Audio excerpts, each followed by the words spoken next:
வணக்கம். மகர ராசினியர்களுக்கு நிகழ்ந்து கொண்டிருக்கும் மார்ச் மாதம் 12ஆம் தேதி மாசி மக திருநாள் மிக விமர்சையாக கொண்டாடப்பட இருக்குதுங்க. அப்படிப்பட்ட இன்றைய நாளில் 7 ஜென்ம பாவங்கள் நீங்கி இரட்டிப்புக்கு பலன் கிடைக்கக்கூடிய ஒரு நாளாக தான் இந்த நாள் அமைஞ்சிருக்குது. அந்த வகையில் மகர ராசினியர்கள் இன்றைய நாளில் என்ன செய்ய வேண்டும், என்ன செய்யக்கூடாது, என்ன செய்தால் என்ன மாதிரியான நன்மைகள் எல்லாம் ஏற்படும் என்பது குறித்தான முழுமையான பதிவை தான் இந்த வீடியோவில் நம்ம விரிவாக பார்க்க போகிறோம். அந்த வகையில் மகர ராசினியர்களுக்கு இந்த மாசி மகம் எப்போது, அதாவது 2025ஆம் ஆண்டு எப்போது கொண்டாடப்படுகிறது, இந்த நாளில் என்ன செய்தால் 7 ஜென்ம பாவங்கள் தீரும் என்று பார்க்கும்போது இந்த மாசி மாதம் என்பது சிவ வழிபாட்டிற்கு உரிய ஒரு மாதமாக அமைஞ்சிருக்குதுங்க. இது புண்ணிய பலன்களையும் பல பிறவிகள் செய்த பாவங்களிலிருந்து விடுபட்டு நற்கதி அடையவும், பாவங்கள் மற்றும் தோஷங்களால் நமக்கு ஏற்படும் துன்பங்களிலிருந்து விடுபடவும் ஏற்ற ஒரு மாதம் இந்த மாசி மகம் அமைஞ்சிருக்குது. இந்த மாதத்தில் வரும் மற்றொரு சிறப்புக்குரிய நாள் மாசி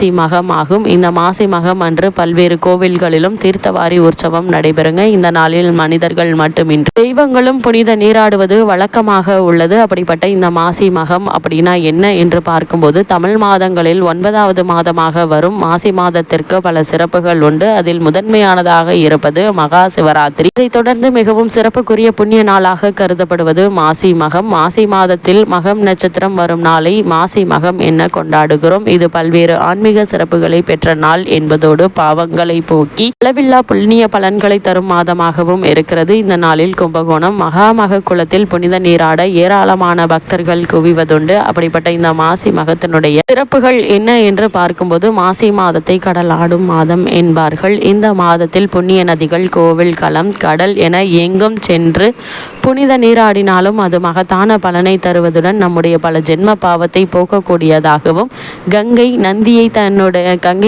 தன்னுடைய பாவத்தை குறைத்து தன்னுடைய புனித தன்மையை மீட்டெடுக்கும் ஒரு நாள் தான் இந்த மாசி மகம். அப்படிப்பட்ட இன்றைய நாளில் கங்கை உள்ளிட்ட அனைத்து புண்ணிய நதிகளும் கும்பகோணம் மகாமக குளத்தில் எழுந்தருள்வதாக ஐதீகம். அதனால் தான் இந்த நாளில் நாமும் சென்று நீராடினால் நம்முடைய பாவங்கள் நீங்குவதுடன் கங்கை உள்ளிட்ட புண்ணிய நதிகளில் ஆசியும் கிடைக்கும் என சொல்லப்படுகிறது. இப்படி இந்த மாசி மகத்தில் நடந்த முக்கிய நிகழ்வுகள் என்ன என்று பார்க்கும்போது தட்சனின் மகளாக அம்பிகை அவதரித்தது இந்த மாசி மகம் தினத்தில் தான் சொல்லப்படுகிறது. குழந்தை இல்லாத தம்பதிகள் மாசி மகம் அன்று புனித நீராடினால் அவர்களுக்கு புத்திர பேறு கிடைக்கும் என்பது நம்பிக்கை. சிவபெருமான் வருண பகவானுக்கு சாப விமோச்சனம் அளித்ததும் அதே நாளில் தான் என சொல்லப்படுகிறது. இது சிவபெருமானையும் அம்பிகையும் வழிபடுவதற்கு ஏற்ற நாளாக கருதப்படுகிறது. இந்த நாளில் முன்னோர்களை வழிபட்டு தர்ப்பணம் அளிப்பது பல ஜென்ம பாவங்களிலிருந்து விடுதலை கிடைக்க செய்யுங்க. அப்படிப்பட்ட இந்த மாசி மகத்தில் வழிபட வேண்டிய தெய்வம் என்ன என்று பார்க்கும்போது மாசி மகம் அன்றுதான் முருகப்பெருமான் தன்னுடைய தந்தையான சிவபெருமானுக்கு பிரணவ மந்திரத்தை உபதேசம் செய்ததாக சொல்லப்படுகிறது. அதேபோல் பாதாள உலகத்திலிருந்து பூமியை பெருமாள் வராக அவதாரம் எடுத்து மீட்டு வந்ததும் மாசி மகம் நாளில்தான். அதனால்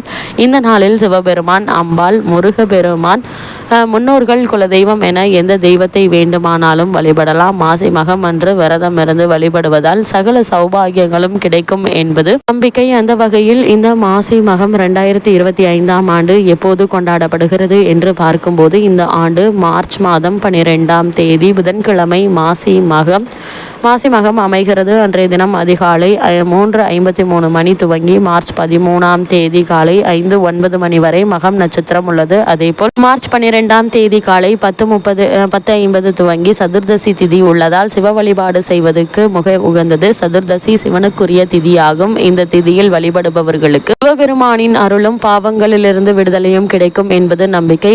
முடிந்தவர்கள் அருகில் உள்ள நீர்நிலைகளுக்கு சென்று புனித நீராடலாம் எனவும் கூறப்படுகிறது. அந்த வகையில் மகர ராசினியர்களுக்கு மாசி மகமான இன்றைய நாளில் என்ன மாதிரியான பலன்கள் எல்லாம் உங்களுடைய வாழ்வில் ஏற்பட இருக்கு என்று பார்க்கும்போது காலகட்ட கிரக நிலைகளை ஆராய்ந்து பார்க்கும்போது பெரும்பான்மையான கிரகங்கள் உங்களுக்கு உதவிகரமாக சஞ்சரிக்கிறாங்க. பூர்வ புண்ணியஸ்தானத்தில் அமர்ந்துள்ள குரு பகவான் தனது 9ஆம் பார்வையாக ராசியை பார்ப்பதும் சிறந்த யோக பலன்களை அளிக்கக்கூடிய ஒரு கிரக அமைப்பு என்று தாங்க சொல்ல வேண்டும். மட்டுமில்லாம 7.5 சனியினுடைய கடைசி பகுதியாக சனி பகவான் அமர்ந்திருக்கிறார். அவராலும் நன்மைகள் ஏற்படுங்க. வருமானம் போதிய அளவிற்கு இருக்குங்க. வீரியம் நிறைந்த ராகு சுக்கிரனுடன் சேர்ந்து யோக பலன்களை அளிக்கக்கூடிய நிலையில் வலம் வருவது மிக நல்ல ஒரு கிரக சஞ்சாரம் என்று தாங்க சொல்ல வேண்டும். அது மட்டும் இல்லாம குடும்ப சூழ்நிலை மகிழ்ச்சியை அளிக்கும் விதமா அமைஞ்சிருக்குது. தீர்த்ததல யாத்திரை சித்திக்கும். பெரியோர் மகான்கள் அது மட்டும் இல்லாமல் பெரியோர்கள் மகான்களுடைய ஆசை கிடைக்க இருக்குது. 7.5 சனி முடிவரும் கடைசி பகுதியின் போது பல நன்மைகளை சம்பந்தப்பட்டவர்களுக்கு அளித்தருள்வதாக துவாரகையில் சனி பகவான் கிருஷ்ண பகவானுக்கு வாக்களித்திருக்கார். அதன் பலனாக இந்த மாசி மகத்திற்கு பிறகு பழைய கடன்கள் இருந்துச்சு அப்படின்னா அவற்றை அடைத்து நிம்மதி பெறுவது மட்டுமில்லாமல் எதிர்பாராத பொருளாதார முன்னேற்றமும் உங்களுக்கு ஏற்பட இருக்குதுங்க. அதே போல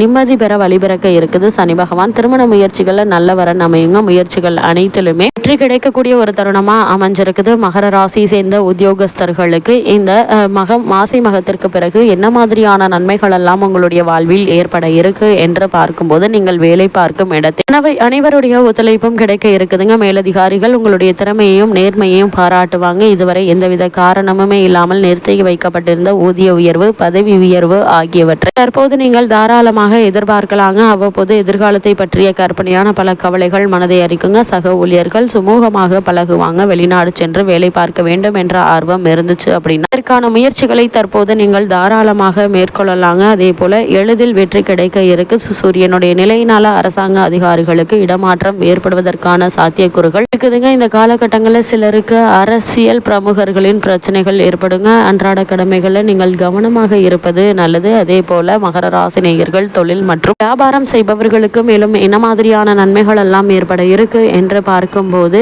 இந்த காலகட்ட கிரக நிலைகள் சனி, சுக்கிரன், ராகு, குரு மற்றும் செவ்வாய் ஆகிய அனைவருமே வர்த்தகத்துறையுடன் ஏதோ ஒரு விதத்தில் சம்பந்தப்பட்டவர்கள் தான் என்பதை கிரகநிலைகள் உங்களுக்கு அறிவுறுத்தும் பட்சத்தில் அந்த விஷயத்தில் கவனமாக இருப்பது நல்லதுங்க. இந்த காலகட்டம் முழுவதுமே சந்தை நிலவரம் மகிழ்ச்சியை அளிக்குங்க. விற்பனையும் லாபமும் உயர இருக்குது. புதிய கிளைகளை ஆரம்பிப்பதற்கு ஏற்ற ஒரு காலகட்டமாகவும் இந்த மாசி மக திருநாள் அமைஞ்சிருக்குதுங்க. அதே போல் மகர ராசினியர்களை பொறுத்த வரைக்கும் உங்களுடைய பொருளாதார நிலையை சரி செய்து கொள்ள சிறந்த ஒரு காலகட்டம் இன்றைய நாள் அமைஞ்சிருக்குதுங்க. அதே போல் பணப்பற்றாக்குறை நீங்கி நல்ல ஒரு முன்னேற்றம் ஏற்பட இருக்குது. அரசியல் துறையினரை பொறுத்த வரைக்கும் இக்காலகட்டங்களில் மக்களிடையே செல்வாக்கு அதிகரிக்கும். பிரபலமான ஒருவருடைய தொடர்பும் நட்பும் உங்களுடைய எதிர்கால நலனிற்கு பெரிதும் உதவிகரமாக அமைஞ்சிருக்குதுங்க. சிலருக்கு கட்சியிலேயே முக்கிய பதவி ஒன்று தேடி வர இருக்குதுங்க. அவற்றை ஏற்றுக்கொள்ளுங்க. மகர ராசியை சேர்ந்த மாணவ மாணவிகளுக்கு இந்த மாசி மக நாளில் மேலும் இந்த மாதிரியான நன்மைகள் எல்லாம் ஏற்பட இருக்கு என்று பார்க்கும்போது, கல்வித்துறையை உங்களுடைய அதிகாரத்தில் கொண்டுள்ள புதன் உள்ளிட்ட மற்ற கிரகங்கள் சுபபலம் பெற்றிருப்பதால் படிப்பில் சிறந்த ஒரு முன்னேற்றம் ஏற்படக்கூடிய ஒரு நாளாக அமைஞ்சிருக்குதுங்க. அதே போல விவசாயத்துறையினரை பொறுத்த வரைக்கும் விவசாயத்துறைக்கு அதிபதியும் பூமிக்காரகருமான செவ்வாய் மிகவும் அனுகூலமாக சஞ்சரிப்பதால உழைப்புக்கேற்ற விளைச்சி கிடைக்குங்க. அதே போல் கால்நடைகள் அபிவிருத்தி அடைவது நல்ல ஒரு முன்னேற்றத்தை ஏற்படுத்தும் விதமாக அமைஞ்சிருக்குது. மகர ராசியை சேர்ந்த பெண்மணிகளை பொறுத்த வரைக்கும் குரு, சுக்கிரன், ராகு மற்றும் சனி ஆகியோர் உங்களுக்கு மிகவும் சாதகமாக வலம் வருவதால் எண்ணற்ற நன்மைகளுடைய வாழ்வில் ஏற்படக்கூடிய ஒரு தருணமாக அமைஞ்சிருக்குது. அந்த வகையில் மகர ராசினியர்களுக்கு கிரகநிலைகளின் ரீதியாக கூறப்படும் பரிகாரம் என்ன என்று பார்க்கும்போது, வீட்டிற்கு அருகாமையில் உள்ள நீர்நிலைகளில் புனித நீராடுவது எண்ணற்ற நன்மைகளை உங்களுடைய வாழ்வில் ஏற்படுத்தும் என்பதை கிரகநிலைகள் உறுதியளிக்குது.